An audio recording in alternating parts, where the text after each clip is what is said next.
ఈ పునరుద్ధానపు పరిశుద్ధుల ఆరాధన కూడి వచ్చిన మీ అందరికీ మరొకసారి పేరు పేరున అందరికీ వందనాలండి. కొద్దిసేపు దేవుని వాక్యాన్ని ధ్యానించబోతున్నాం. దేవుని నామం పేరట ఈ దినపు ఆరాధనలో కూడిన మీరు నిశ్చయంగా ధన్యులగుదురుగాక. ఆమేన్. పరిశుద్ధ గ్రంథంలోని మనం వెళితే ఓ ప్రాంతానికి చెరగా కొంతమంది యవనస్తులు తీసుకురాబడితే ఇప్పుడు ఆ ప్రాంతంలో వారు బందీలుగా లేదా బానిసలుగా బ్రతకాల్సి వస్తుంది. ఉన్న ఊరిలో ఉండే ఆ పరిస్థితులు, సొంతూరులో బ్రతికేటువంటి ఆ అనుభవాలు, ఆ భరోసా, ఆ ధైర్యం, ఆ పాజిటివ్గా ఉండేటువంటి ఆ పరిస్థితులన్నీ వేరుగా ఉంటాయి. ఇప్పుడు ఆ ప్రాంతంలో వారి నివాసం ఎలా ఉంటుంది? బిక్కుబిక్కుమంటూ భయపడుతూ ధైర్యం లేని పరిస్థితుల్లో ఏమాత్రం కూడా వారి వ్యక్తిగతంగా, మానసికంగా కూడా, శారీరకంగా కూడా ఎక్కడికక్కడ తగ్గి ఉండాల్సిన పరిస్థితి. అలాగే జీవనం కొనసాగుతుంది. రోజులు జరుగుతూ ఉన్నాయి. చెరగా వచ్చినటువంటి, బానిసగా వచ్చినటువంటి, బందీగా వచ్చినటువంటి ఆ యవనస్తుల్లో ఒక అబ్బాయి ప్రత్యేకంగా దినదినము అంచెలంచెలుగా ఆశీర్వదించబడుతూ వస్తున్నాడు. హల్లెలూయా, హల్లెలూయా. ఈ విషయాన్ని ప్రజలందరూ గమనిస్తున్నారు.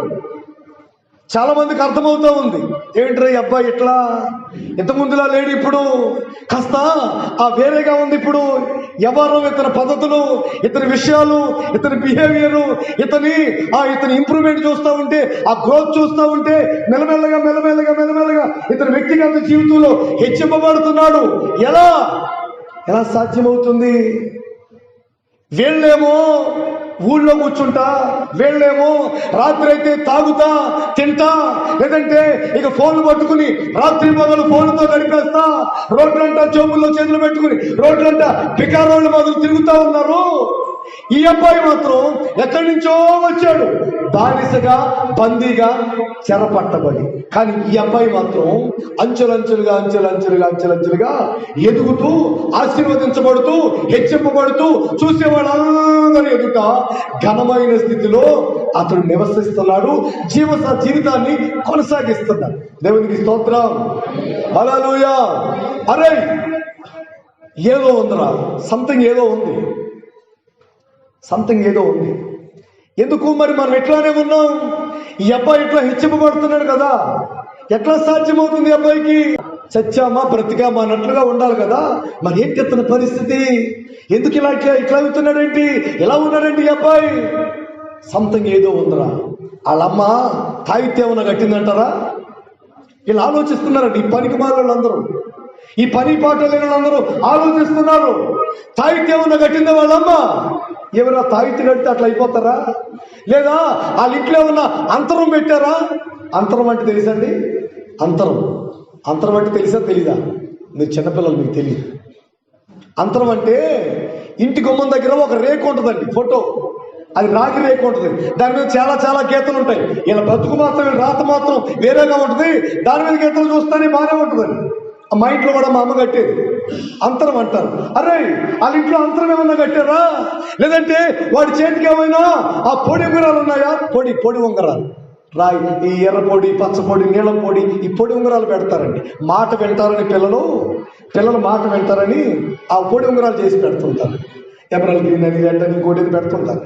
ఆ పొడిని బట్టి, వాళ్ళ నక్షత్రాన్ని బట్టి ఆ పొడి పెడితే మాట విని చేస్తారట. ఆ పెద్దల కొద్ది 3 సామెతలండి, 3 సాంప్రదాయాలు. దేవునికి స్తోత్రం చెప్పండి. హల్లెలూయా, హల్లెలూయా. నేను వెళ్తా సేవకి అని నేను అంటున్నాను. మా అమ్మ మాట వినాలని నాకు ఎర్ర పొడి ఉంగరం చేయించి పెట్టిందండి. ఆ పొడి పెట్టుకుంటే చచ్చినట్టు ఏం చేస్తామంట? తల్లిదండ్రుల మాట ఆలకిస్తామంట. ఎవరో చెప్పారట, ఆ ఉంగరం పెట్టిందండి మా అమ్మ. ఎర్ర పొడి మాట వింటారు. ఇప్పుడు ఈ అబ్బాయి గురించి ఆ దేశమంతా ఒక మౌత్ పబ్లిసిటీ ఏంటండి అంటే, ఈ అబ్బాయి ఎందుకు ఇలా హెచ్చింపబడుతున్నాడు, ఎందుకు ఇతను ఆశీర్వదించబడుతున్నాడు, ఎందుకు ఇతను రాను అంచెలంచెలుగా ఇతని వ్యక్తిగత జీవితం ఇలా వికసిస్తుంది ఏంటి? How is possible? అసలు ఆలోచనలో పడ్డారండి అందరూ. అయితే ఈ అబ్బాయిని గురించి మనం ఆలోచన చేస్తే, అతని వ్యక్తిగత జీవితం పరాయి పంచన అట్టడుగు స్థాయి. కానీ ఇప్పుడు అతను చూస్తా ఉంటే అత్యున్నత స్థాయిలో కనిపిస్తాడు మనకి. ఆమేన్. చెప్పండి చేతులెత్తి గట్టిగా హల్లెలూయా. ఎక్కడ అట్టడుగు స్థాయి? అత్యున్నత స్థాయిలో కనిపిస్తాడు మనకి ఇప్పుడు. ఎలాగండి ఈ జర్నీ ఎలా సాధ్యమైంది ఇతనికి? ఇతనికి ఈ జర్నీ ఎలా సాధ్యమైంది? ఈ రోజున చాలా మంది వ్యక్తులు తలకిందులుగా తపస్సు చేస్తున్నా ఈ రోజున పరిస్థితులు ఏమాత్రం ఆశాజనకంగా కనిపించట్లేదు. అయినా మరి ఇతని జీవితం ఎందుకంటే అనూహ్యంగా ఇలా శరవేగంగా మారిపోయింది? ఇతను ఎలా హెచ్చింపబడుతున్నాడు అని ఆలోచన చేస్తే అతని జీవితాన్ని ఒకసారి పరిశీలిస్తే అతడు అలా హెచ్చింపబడ్డానికి కారణాలు ఈ దినం మనం తెలుసుకోబోతున్నాం. దేవునికి స్తోత్రం చెప్పండి.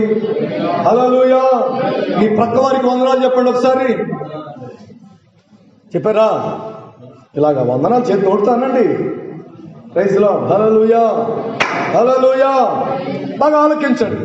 ఇతను ఇలా ఈ స్థాయిలోనికి రావడానికి కారణాలు ఏంటో నేను మీకు తెలియజేస్తాను. ఇంకో విషయం ఏంటంటే ఆ దేశంలో 120 మంది అధిపతులు ఉన్నారు. ఆ దేశానికి ఎంతమంది? 120 మంది అధిపతులు ఉన్నారండి. 120 మంది అధిపతులు సరిపోరని ఇంకో 3 ముఖ్యమైన అధిపతులను కూడా ఆ రాజుగారు నియమించాడండి. ఇంకెంతమందిని? దేశంలో 120 మంది అధిపతులు ఉన్నారు. వాళ్ళు సరిపోరని ఇంకాస్త 3 ప్రాముఖ్యంగా మరో 3 కూడా రాజుగారు నియమించాడండి.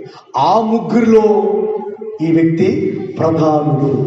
ఏ వ్యక్తి అండి బాబు అంటే బైబిల్లో అతని పేరు దానియేలు అని రాయబడింది. ఏ పేరండి? దానియేలు. ఒకసారి తీస్తారా వాక్యాన్ని? దానియేలు గ్రంథం 6వ అధ్యాయం మొదటి నుంచి చదవండి. తన రాజ్యం అంతటి పైన అధిపతులుగా ఉండుటకై 125 మంది అధిపతులను నియమించుటకు దర్యావేషుకు ఇష్టమైంది. వారి పైన 3 ప్రధానులుగా నియమించాడు. వారిలో ఆ 3లో దానియేలు ముఖ్యుడు. తలపైకి ఒకసారి ఆలకించండి. ఇతను ఎవరండి అంటే చెరగా బందీగా దేశానికి తీసుకురాబడ్డాడు. సాధారణమైన స్థితి. వినండి. చాలా చాలా సాధారణమైన వ్యక్తి అండి ఇతను. ఇప్పుడు ఇతను ఎక్కడ ఉన్నాడండి బాబు అంటే దేశంలో ప్రధానులు 3 ఉన్నారు. ఎంతమంది? చెప్పండి. ఆ దేశం మీద బబులోను సామ్రాజ్యంలో ముఖ్యమైన ప్రధానులు ఎంతమంది? 3. ఆ 3లో ముఖ్యుడు ఎవరు? దానియేలు. ఇతని రేంజ్ చూడండి. ఒకప్పుడు అట్టడుగు స్థాయి. పెట్టింది తినాలా, ఇచ్చింది తాగాల, ఎక్కడ కూర్చోమంటే అక్కడ కూర్చోవాలా, ఎక్కడ నిలవమంటే అక్కడ నిలవాలా. అది దానియేలు పరిస్థితి ఒకప్పుడు. కానీ ఇప్పుడు దానియేలు రేంజ్ ఏంటండి బాబు అంటే దేశంలోనే 3 ప్రధానులు ఉంటే ఆ 3 మీద కూడా దానియేలు గారే ప్రధానుడు. దేవునికి స్తోత్రం. హల్లెలూయా. ఎలా సాధ్యమైందండి?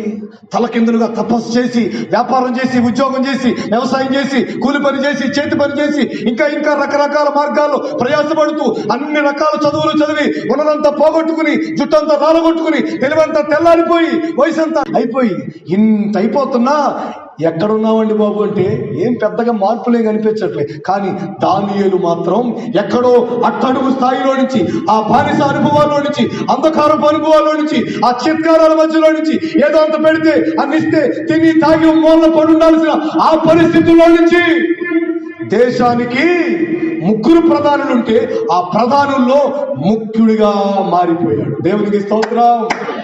హల్లెలూయా హల్లెలూయా. ఇంకో విచిత్రం ఏంటి చెప్పమంటారా? చదవండి ఇప్పుడు ఆ మాట ఇంకా కంటిన్యూగా.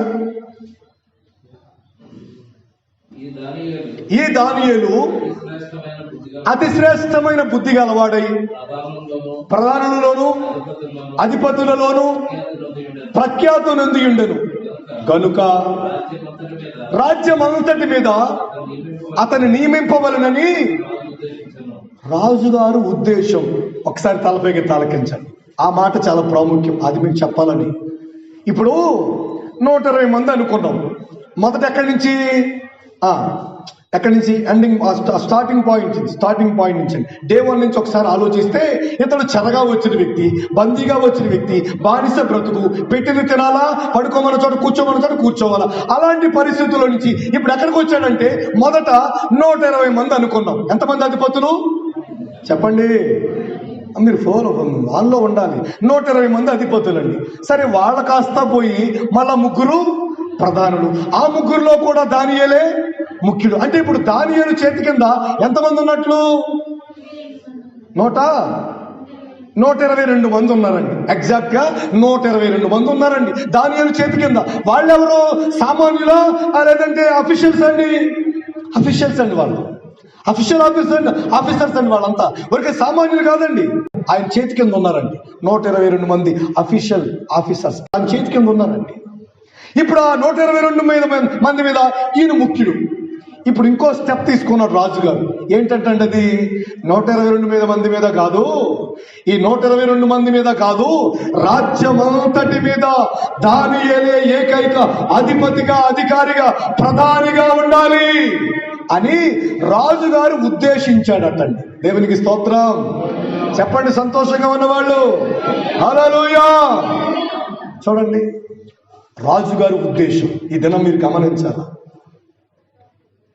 నా ప్రియ సోదరి సహోదరులారా, రాజుగారు ఏం ఉద్దేశిస్తున్నాడు అంటే దానియేలు ఎక్కడ పెట్టాలని, అదిగో ఆ స్థాయిలో ఉంచాలని, అత్యున్నత స్థాయిలో ఉండాలని, రాజ్యాన్ని రూల్ చేసేటట్లుగా, అతని నాటు మాట ప్రకారం కూర్చోమంటే కూర్చోవాలా, లేవమంటే లేవాలా, రాజ్యంలో అతడే పై చేయి, రాజ్యమంతటి మీద అతని ఏకైక ప్రధానిగా, ముఖ్యమైన అధిపతిగా ఉండడానికి పెట్టాలని, అట్లా నియమించాలని రాజుగారు ఉద్దేశిస్తున్నాడటండి. మళ్ళీ ఆశ్చర్యం వేసింది ఆ మాట చదువుకున్నప్పుడు. రాజుగారి ఉద్దేశం అండి, ఒక దానియేలు అనే వ్యక్తిని రాజుగారు ఏం చేయబోతున్నాడు, ఏం చేయాలనుకుంటున్నాడు, ఎక్కడ నిలబెట్టాలనుకుంటున్నాడు, అతను ఎలా చూడాలనుకుంటున్నాడు, ఏ రేంజ్లో, ఏ స్థాయిలో దానియేలుని చూడాలి అని రాజు కలలు కంటున్నాడు అంటే రాజ్యమంతటి మీద ప్రధానిగా. ఆమేన్, హల్లెలూయా. ఇప్పుడు మరో మాట చెప్తా మీకు, వినండి. దానియేలు పరిస్థితి విన్నాం, అర్థమైంది కదండి. దానియేలు ఏ స్థితిలో నుంచి ఏ స్థితిలోకి వచ్చాడు, ఇప్పుడు అతని రేంజ్ ఏంటి కూడా విన్నాం. ఇప్పుడు రాజుగారి ఉద్దేశం కూడా కొత్తగా మరలా తెర మీదకి వచ్చింది. రాజుగారి ఉద్దేశం కూడా మనకు తెలుస్తుంది, అర్థమవుతుంది. ఏంటండి రాజుగారి ఉద్దేశం అంటే ఇతన్ని రాజ్యమంతటి మీద నియమించాలని రాజుగారి ఉద్దేశం. ఇప్పుడు ఈ రాజుగారు ఎలా ఉద్దేశిస్తున్నాడు కదా, రాజుగారే. ఇప్పుడు మరి మనం ఆరాధించే దేవుడు ఎవరు, మనం ప్రార్థించే దేవుడు ఎవరు, మనం మోకరించి అయ్యా అంటూ చేతులు ఎత్తుతున్నామే, కనీసం కన్న వారికో కట్టుకున్న వారికో కూడా చెప్పుకోలేని బాధను, ఆవేదనను దేవుని పాదాల చెంత మోకరించి ప్రార్థిస్తున్నామే.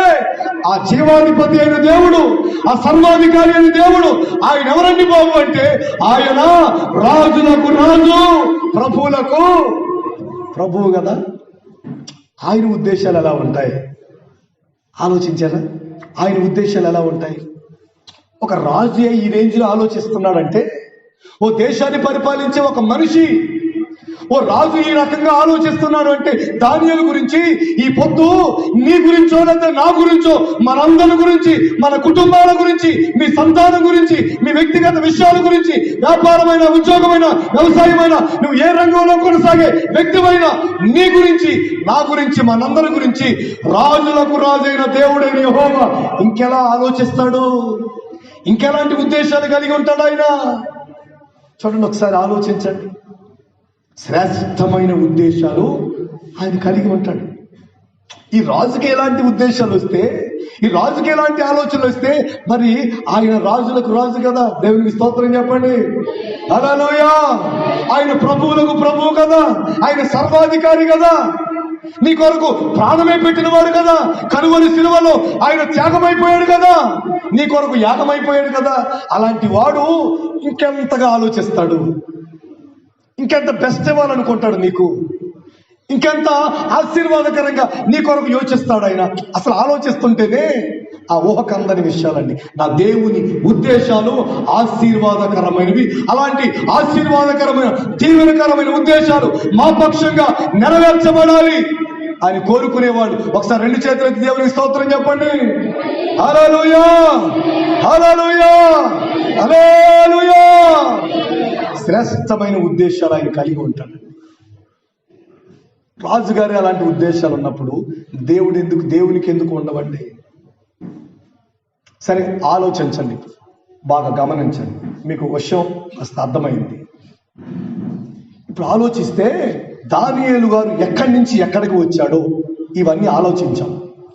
దానియేలు గురించి రాజుగారు ఏం ఉద్దేశిస్తున్నాడో కూడా ఆలకించామా లేదా? ఆలకించాం. ఇప్పుడు ఈ జర్నీకి, ఏది దానియేలు గారి జర్నీ, అక్కడి నుంచి ఇక్కడికి రావడానికి, ఆ స్థితిలో నుంచి ఈ స్థాయిలోనికి రావడానికి కారణాలు ఏంటి?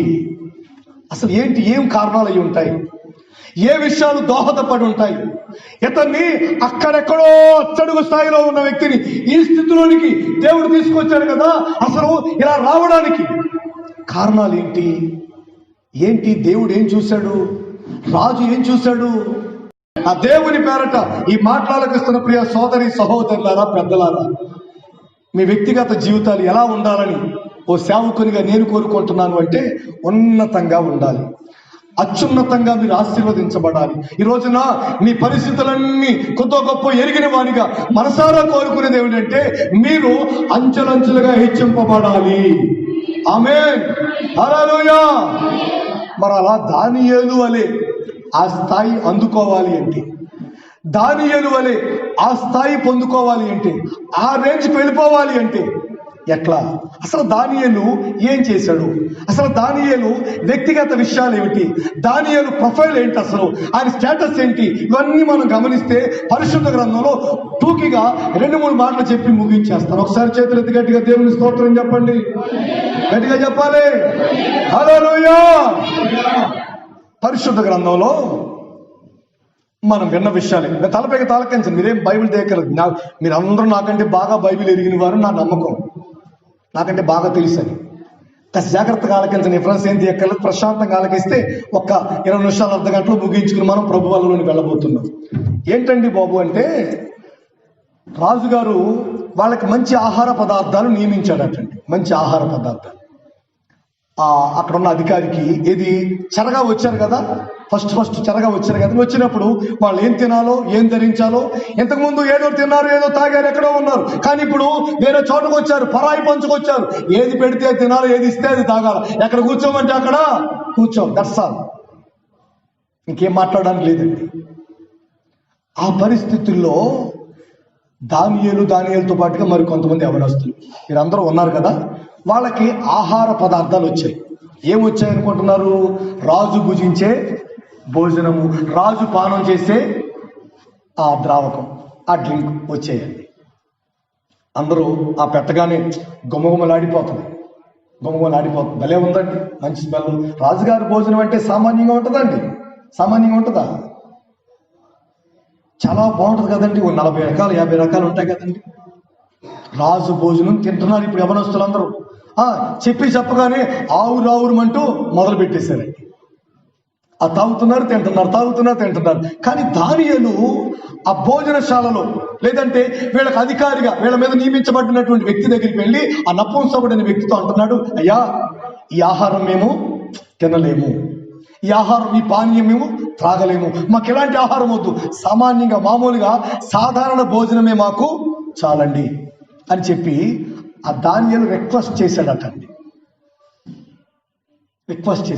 బైబిల్లో రాయబడిన మాట ఏంటంటే, రాజు భుజించి భోజనమును పానమును తాగి తిని తను అపవిత్రపరచుకొనకూడదని దానియేలు వాటిని ఏం చేశాడు? అవాయిడ్ చేశాడండి. అంతే కదండి బైబిల్లో రాయబడింది, ఇది తెలిసిన చరిత్ర కదా. ఆ విషయం తలపై తాలకించినట్లని. ఏంటి ఇందులో ఉన్న విషయం? పాస్టర్ గారు, భోజనం చేస్తే తప్పు అంటారా? ఇచ్చే పానీయం తాగితే తప్పంటారు? అలా తప్పేం లేదండి. అందరూ తింటున్నారు కదా, అందరూ తాగుతున్నారు కదా, ఈయన కూడా తాగేసి తినేసి సరిపోయేది. నాకు ఆలోచన చేస్తున్నారండి భోజనం దగ్గర. నాకు తెలిసి భోజనం పెద్ద మ్యాటర్ కాదు అసలు. ఇందులో మీరు అర్థం చేసుకోవాల్సినటువంటి లోతైన విషయం మరొకటి ఉంది. అది చెప్పడానికి ఇవన్నీ చెప్పేశారు పాస్టర్లు, అయ్యగారులు. భోజనం వద్దన్నాడు, పానీయం వద్దన్నాడు, చెప్పేశారు అవన్నీ.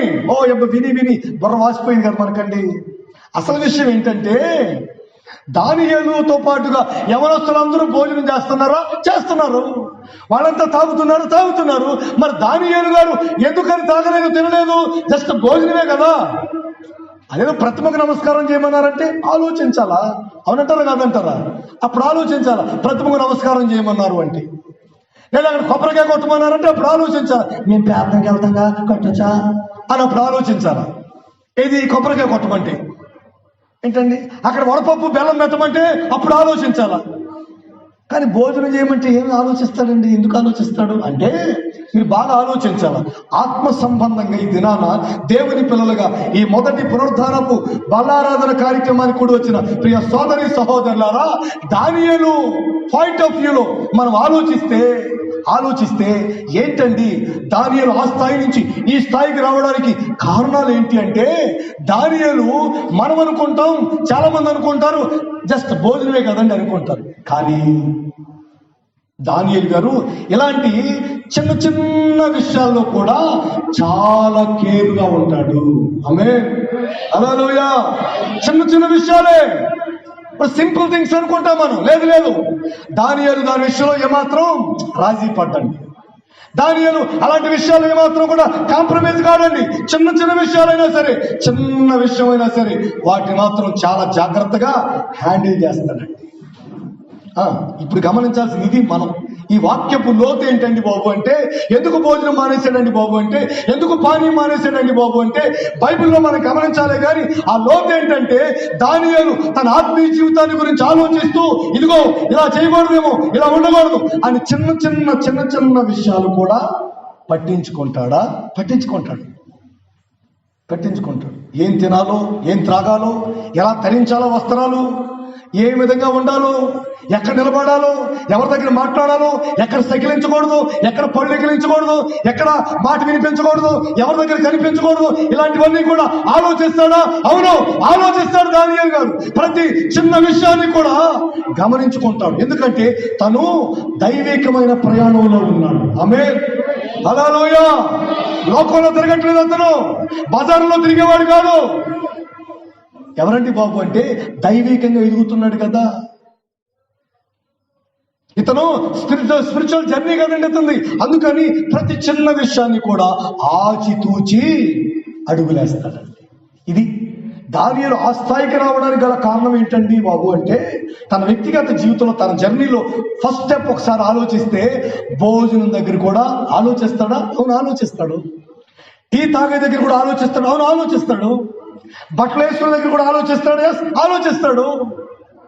ఇలా నీ వ్యక్తిగత దైనందిన జీవితంలో నా ప్రియ సోదరి సహోదరులారా, మీరు హెచ్చింపబడినట్లుగా రాజు తర్వాత రాజంతటి వ్యక్తిగా నీ వ్యక్తిగత జీవితం వికసించినట్లుగా నువ్వు నేర్చుకోవాల్సిన మొదటి పాఠం ఏంటంటే, దానియేలు వలె ప్రతి చిన్న విషయాన్ని కూడా నీవు చాలా జాగ్రత్తగా కేర్ తీసుకోవాలా.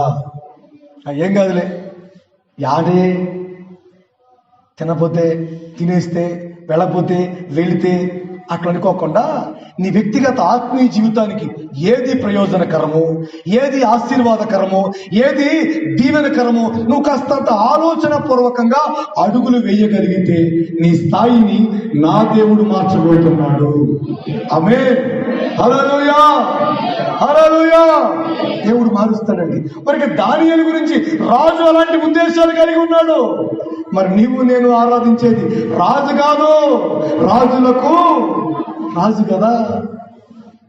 అందుకని నీ వ్యక్తిగత జీవితంలో ప్రియ సోదరి సహోదరులారా, ప్రతి విషయంలో ప్రతి చిన్న విషయం కూడా, పెద్ద విషయాలు కొంతమంది పట్టించుకుని చిన్న విషయాలు వదిలేస్తుంటారు. చిన్న విషయాలు కూడా పట్టించుకుని జాగ్రత్తగా నువ్వు జ్ఞానంగా అడుగులు వేయాలనేది లేఖన భాగాల సారాంశం, పరిశుద్ధాత్ముని ఆవేదన. పెద్ద వాడ ఉందనుకోండి, పెద్ద వాడ, ఆ వాడ మునిగిపోవడానికి ఓ పక్కంతా పగలగొట్టేస్తే మునిగిపోతుందా? లేదంటే చిన్న రంధ్రం కూడా చాలా? చెప్పండి. పెద్ద విస్తారమైన పెద్దవాడు మునిగిపోవడానికి ఏదో పెద్ద చెక్క మొత్తం ప్రక్కంతా తీసేకర్లే, చిన్న రంధ్రం చాలండి. అలా నీ ఆత్మీయ జీవితంలో ఎక్కడెక్కడ రాజీ పడిపోతున్నావు, ఎక్కడెక్కడ కాంప్రమైజ్ అయిపోతున్నావు, ఎక్కడెక్కడ ఏం కాదులే ఆయన చేస్తుంది కదా, ఆయన చేస్తున్నాడు కదా, వాళ్ళు చూస్తున్నారు కదా, వీళ్ళు చూస్తున్నారు కదా, వాళ్ళు పోవట్లేదు కదా, వాళ్ళ ఇంటికాడికి కూర్చుని చేపలు తోముకుంటా కూర్చున్నారు కదా, వాళ్ళతో పాటు నేను చేస్తాను. ఇలాంటి చిన్న చిన్న విషయాల్లో నీ వ్యక్తిగత జీవితం అజ్ఞానంతో నింపబడి అంధకారంలో నువ్వు నడిపించబడుతూ అనవసరమైన విషయాల్లోనికి వెళ్ళిపోతూ నీ జీవితాన్ని కొనసాగించాలనుకుంటున్నావా? లేదు లేదు, దేవుని ఆలోచన అది కాదు. ప్రియ సోదరి సహోదరుడా, దేవుని ఉద్దేశాలు నీ విషయంలో వేరేగా ఉన్నాయి. నిన్ను ఆయన ఉన్నతమైన స్థితిలో చూడాలనుకుంటున్నాడు. ఆమేన్, హల్లెలూయా. ఆయన ఎక్కడ చూడాలనుకుంటున్నాడంటే ఆయనతో పాటుగా ఆయన ప్రక్కన కుడి పార్శ్వమును నిన్ను చూడాలనుకుంటున్నాడు ఆయన. అందుకని మాట్లాడే మాట విషయంలో, ధరించే వస్త్రం విషయంలో, తినే తిండి విషయంలో, ఆ తింటే పోద్ది కదండి ఏంటండి, లేదు, తినే దగ్గర కూడా ఏం తినాలో, ఎంత తినాలో, ఎలా తినాలో, ఎక్కడ తినాలో, ఎప్పుడు తినాలో ఇవన్నీ ఆలోచిస్తున్నాడా? ఆలోచిస్తాడండి. అంటే మీరు బాగా గమనించాలి, భోజనం మ్యాటర్ కాదని చెప్పాను కదండి. తిండి విషయం వదిలేసేయండి, భోజనం అనేది మ్యాటర్ కాదు. అసలు మీరు గమనించాల్సిన ప్రాముఖ్యమైన ఒక క్రొత్త సంగతి ఏంటంటే, చిన్న చిన్న విషయాలు కూడా మనం జాగ్రత్తగా గమనించుకుని అడుగులు వేయగలిగితే మన స్థాయిని దేవుడు అక్కడ ఉంచాలనుకుంటున్నాడు. ఆమేన్, హల్లెలూయా, హల్లెలూయా. ఇక రెండో విషయానికి వద్దాం. అదేంటంటే, దేశంలో రాజుగారికి ఒక పోయే కాలం వచ్చింది. ఏ కాలం వచ్చింది? పోయే కాలం వచ్చి వాడేమన్నాడు, అరే ఎవరు ప్రార్థన చేయొద్దు, ఏ దేవునికి మొక్కద్దు. ఒకవేళ మీకు ప్రార్థన చేయాలనిపిస్తే, మీకు విజ్ఞాపన చేయాలనిపిస్తే వచ్చి నా సోలో చెప్పిసావండి అన్నాడండి. అంతే కదండి, అక్కడ ఉన్న విషయం అంతా అదే కదండి. రాజు చెప్పిన మాట ఏంటంటే, ప్రార్థన ఎక్కడ చేయొద్దు, ఎవరికి ప్రార్థన చేయొద్దు, 4 రోజుల పాటు నాకే పాప సంకీర్తన చెప్పండి రా బాబు అని చెప్పాడు. ఈ మాదిరిగా దేశమంతా కూడా ప్రార్థన ఆగిపోయింది. ఏది మన లాక్డౌన్లో ఆగిపోయింది చూడండి. ఇప్పుడు దేశమంతా ప్రార్థన మానేసిందండి. మరి ప్రార్థన చేస్తే ఏంటండి పనిష్మెంట్ అంటే చెప్పండి, ఏమన్నారు? కోళ్ళఫారం వేస్తామన్నారా? ప్రార్థన చేస్తే ఏమన్నారు? మీకు మర్చిపోయారు అనుకుంటా. దేవుని స్తోత్రం.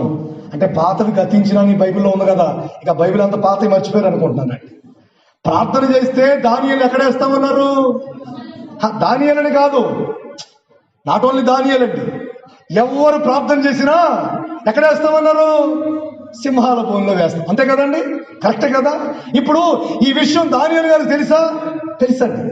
ఇట్టి శాసనం సంతకం చేయబడినని ఎరిగి దానియేలు తన ఇంటి మేడగది కిటికీ తలుపులు యెరూషలేముతో తెరవబడి ఉండగా ముమ్మారు ప్రార్థన చేశాడు.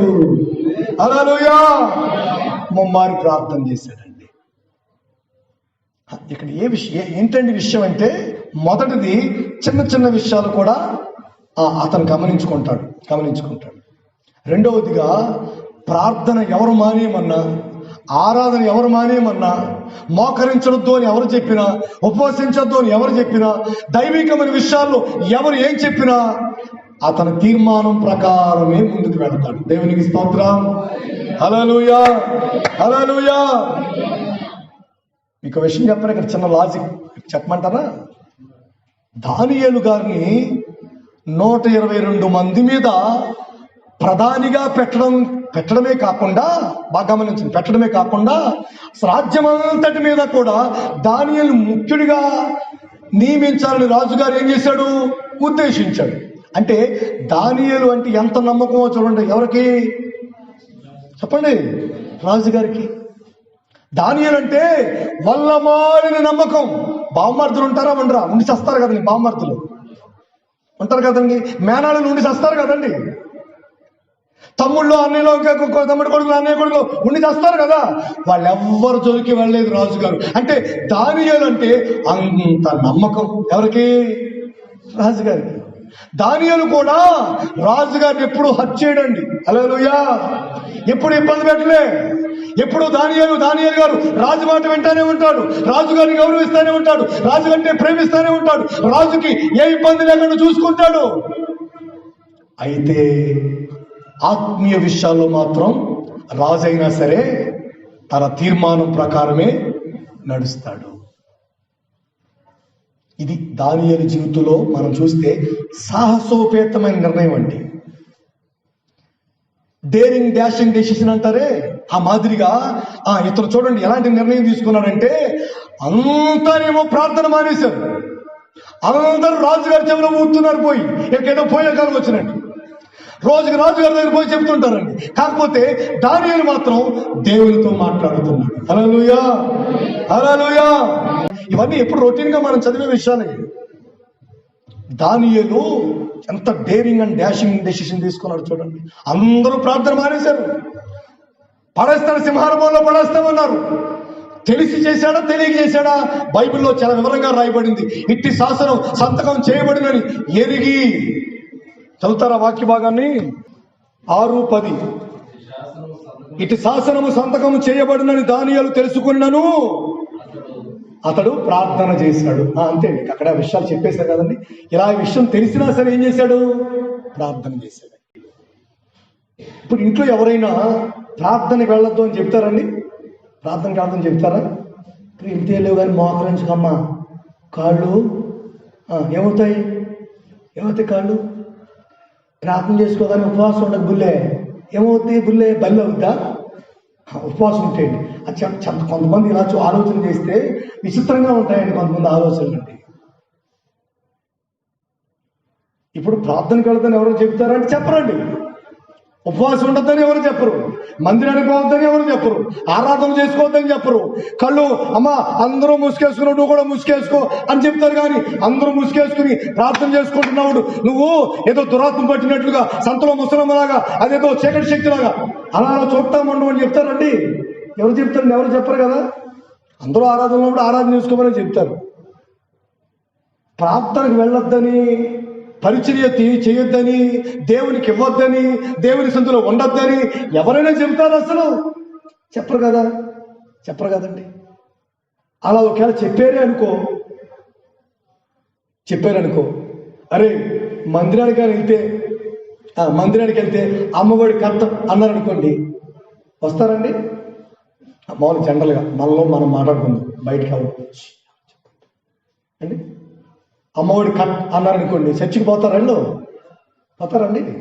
పెన్షన్ కట్ అన్నారనుకోండి, మందిరం నడుస్తారా? నడుచుకుంటూ వెళ్తారా? ఇలా నడుచుకుంటూ పోతారండి.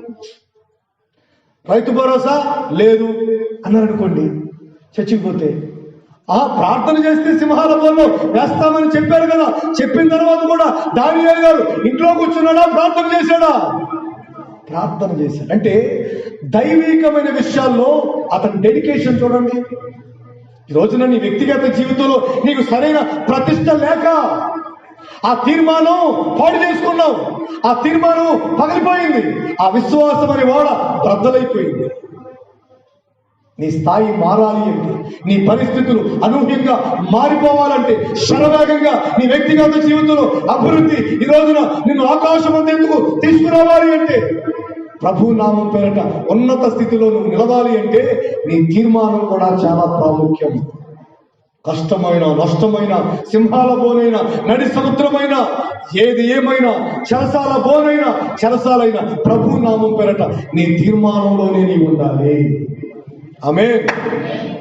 చూడండి, ప్రార్థనా పూర్వకంగా తన వ్యక్తిగత జీవితంలో ఆత్మీయ విషయాల్లో ఎవరు చెప్పినా వినడు. బాప్తిస్మం అప్పుడే వద్దు, పెళ్ళయ్యాక తీసుకుంది. కానీ ఆడిస్తాడా? ఏంటండి, వచ్చిన మొగుడు ఇస్తాడండి? పెళ్ళం ఇస్తుందండి? భార్య ఇస్తుందండి? బాప్తిస్మం ఏమన్నా ఎప్పుడైనా అయ్యగారికి ఇవ్వాలి. మరి ఏంటండి ఇవన్నీ? అంటే బాప్తిస్మం తీసుకోవద్దని చెప్తుంటే ఆగిపోతారు. ప్రార్థనకు వెళ్ళొద్దని చెప్తే ఆగిపోతారు.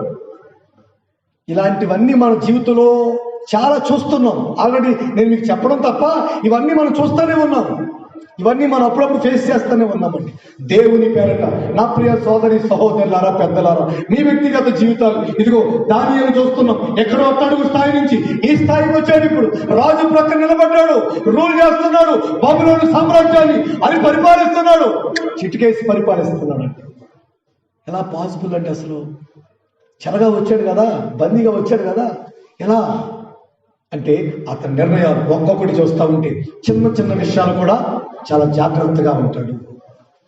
రెండవది, ప్రార్థన విషయాల్లో, ఆత్మీయ విషయాల్లో, దేవాలయ విషయంలో, ఆరాధన విషయంలో ఎవరు చెప్పినా వినడు. వినడండి. మూడవదిగా మరో మాట కూడా చెప్పి నేను ముగించేస్తాను. మీ ఫేస్ నాకు అర్థమవుతా ఉంది. దేవునికి స్తోత్రం. హల్లెలూయా, హల్లెలూయా. 6వ అధ్యాయం, ఎక్కడికి వెళ్ళొద్దు. 6వ అధ్యాయంలోని 2వ వాక్యం చదువుతారండి. 6వ అధ్యాయం 2వ వాక్యం.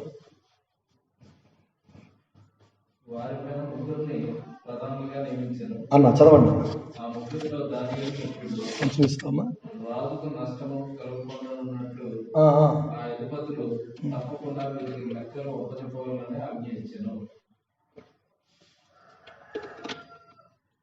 120 మంది, వారి మీద 3 ప్రధానులు, వారిలో ముఖ్యుడు దానియేలు. ఇంతవరకు బాగుంది కదండి. ఇప్పుడు రాజ్యంలో ఏ శాఖకు, ఏ డిపార్ట్మెంట్కు రకరకాల అధికారులు ఉన్నారు కదా, వీళ్ళందరూ వచ్చి ఇప్పుడు ఎవరికి లెక్కలు అప్పగించాలి? దానియేలుకి. మీకు అర్థమైపోవాలి కదా. 3 ప్రధానులు, 3లో కూడా ప్రధానుడు ఎవడు? దానియేలు. అంటే ఈ 122 మంది ఇప్పుడు లెక్కలు ఎవరికి చెప్పాలి? దానియేలుకి చెప్పాలా?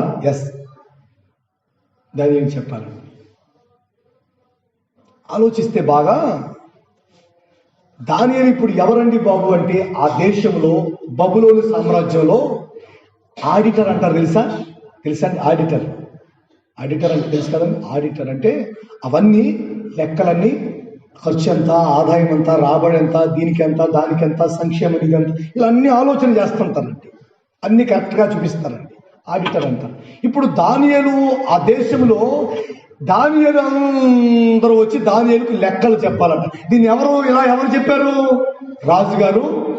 నీ అంత నమ్మకం దానియేలు అంటే అంత నమ్మకం కనుక దానియేలు గురించి, దానియేలుకు లెక్కలు చెప్పండి రా బాబు మీరు అందరూ చెప్పాడండి. అంటే ఇప్పుడు దానియేలు మైండ్ సెట్ ఎలా ఉంటుందండి? ఆలోచించారా?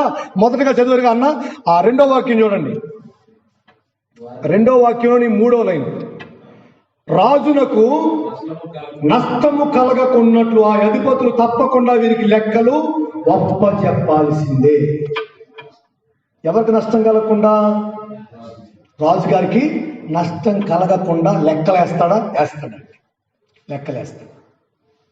దేవుడు అతను ఎందుకు ఆశీర్వదిస్తున్నాడు, ఎందుకు హెచ్చింపబడుతున్నాడు, అంచెలంచెలుగా శరవేగంగా ఎందుకు అతని జీవితంలో అలాంటి మార్పులు చోటు చేసుకున్నాయి? తనతో పాటు వచ్చిన వాళ్ళందరూ అలానే ఉన్నారు కదా.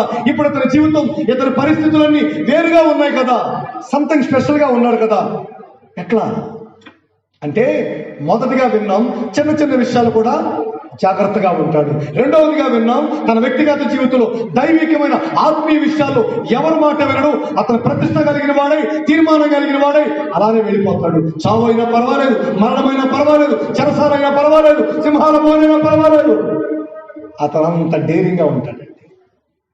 మూడవదిగా లెక్కల విషయంలో చాలా జాగ్రత్త కలిగిన వాడు. బాగా గమనించండి, లెక్కల విషయంలో చాలా జాగ్రత్త కలిగిన వాడా? అవునండి, చాలా జాగ్రత్త కలిగిన వాడు. ఎవరికి నష్టం కాకుండా చూసుకుంటాడు? రాజు గారికి. దేవరాజు కాదు.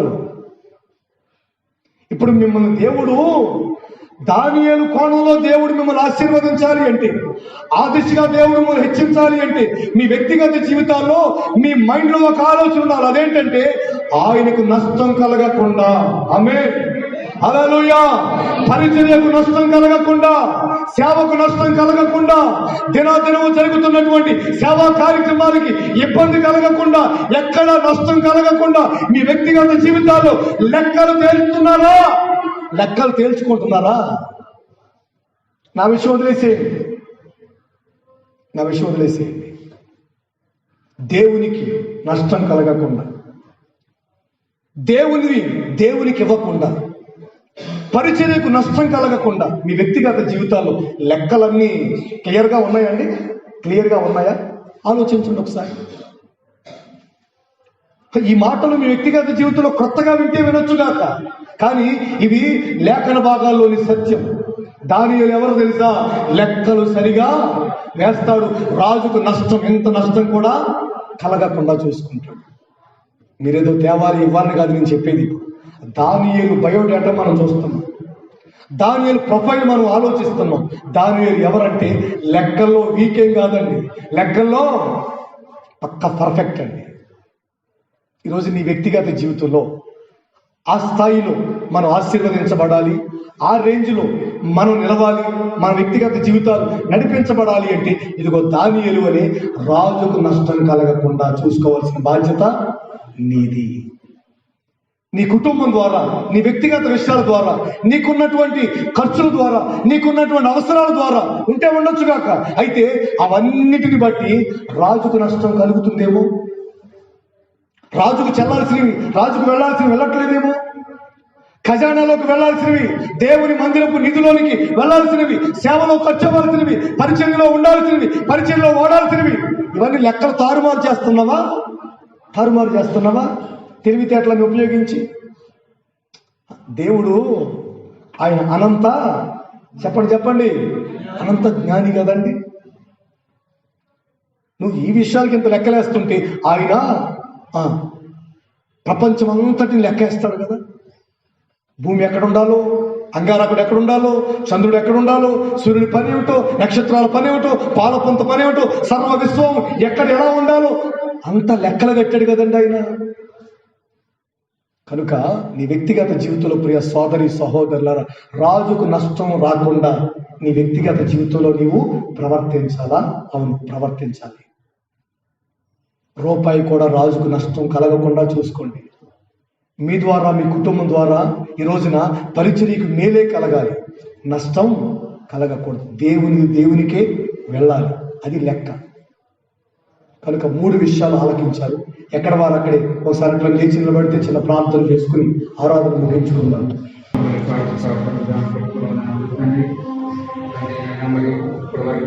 మాట్లాడినటువంటి అయా ప్రతి ఒక్క మాటను బట్టి అయా ప్రభుత్వ తండ్రి, అయా దానియేలు యొక్క జీవితము అయా తండ్రి నేను మాకు బోధించిన విధానం బట్టి వందనములు. అయా మరి దానియేలు యొక్క ప్రార్థన జీవితము, అతని యొక్క మరి తండ్రి ఆ యొక్క భక్తుడి, అతని యొక్క మరి తండ్రి మన రాజపట్లో ఉన్నటువంటి ఆ యొక్క అయా మరి క్రమశిక్షణ తండ్రి, ఒక సామాన్య వ్యక్తితో ఉన్నటువంటి వ్యక్తి ప్రభుత్వ తండ్రి, అయా మరి అంచెలంచెలుగా ఎదిగి నా తండ్రి మరి రాజ్యం మీద ఒక ముఖ్యమైనటువంటి అంచెలుగా ఆస్వాదించబడిన విధానం అయ్యా నా తండ్రి మాకు బోధించిన విధానం బట్టి వందనాలు తండ్రి. అవును ప్రభుత్వ తండ్రి, మరి రాజు ప్రార్థన చేయకూడదని మరి ఆజ్ఞాపించినప్పటికీ కూడా తండ్రి నాయన మరి నేను విశ్వాసంతో ప్రభుత్వ తండ్రి మరి తండ్రి నాయన మరి ప్రార్థించడం అనేది ప్రభుత్వ తండ్రి అటువంటి అనుభవం మాకు దర్శనం ప్రారంభిస్తాం తండ్రి. అలాగే నాయన మరి ఆ యొక్క స్టాటిస్టిక్స్ విషయంలో ప్రభావం, మరి అకాంతాల విషయంలో కూడా తండ్రి మరి ఒక బాధితాయుతంగా ఉన్నటువంటి మరి విషయాన్ని తండ్రి నాయన మరి మాతో మాట్లాడే ప్రభావం అనుభవం కూడా మాకు దయచేయమని ప్రార్థన చేస్తున్న ప్రభుత్వ తండ్రి. అయ్యా మరి తండ్రి ఆహారం విషయంలో కూడా ప్రభుత్వ తండ్రి మన తండ్రి నాయన మరి నీకు విరుద్ధమైనటువంటి ఆహారం తీసుకుంటున్న ప్రభుత్వ తండ్రి నాయన సామాన్యమైనటువంటి ఆహారం తండ్రి మరి తీసుకోవడం మేము చూస్తున్నాం. మన ప్రభావ ప్రతి ఒక్క విషయంలో కూడా మేము ప్రత్యేకించబడిన వారిగా ఉన్నట్టు నా తండ్రి నాయన మీరు మాతో మాట్లాడే ప్రభావం అయ్యా మరి 3 విషయాలు తండ్రి మా జీవితంలో అయ్యా నెరవేర్చండి తండ్రి. ఈ అనుభవాన్ని మా జీవితంలో పూర్తి చేయమని ప్రార్థిస్తున్నాను. అలాగే ప్రభుత్వ తండ్రి మాకు మాకందరికీ కూడా తండ్రి అయ్యా ఈ మాటలు మా జీవితంలో నెరవేరినటువంటి ప్రారంభించండి. దైవశేఖరం బట్టి వందనం ప్రభుత్వ కుటుంబాన్ని బట్టి వందనం ఆయన ఇచ్చిన దీని ప్రార్థన చేస్తున్నాము. మన తండ్రి దేవుని ప్రేమ, కుమారుడు యేసుక్రీస్తు వారి కృప, పరిశుద్ధాత్మ దేవుని సన్నిధి సహవాసం ఇప్పుడు ఎల్లప్పుడూ సకల పరిశుద్ధులకు ఈ ఆరాధనలో పాలు పొందిన వారందరికీ, వారి కుటుంబాలకు ఆయన కృపా సమాధానములు సదాకాలం తోడేవి నడిపించును గాక. ఆమేన్.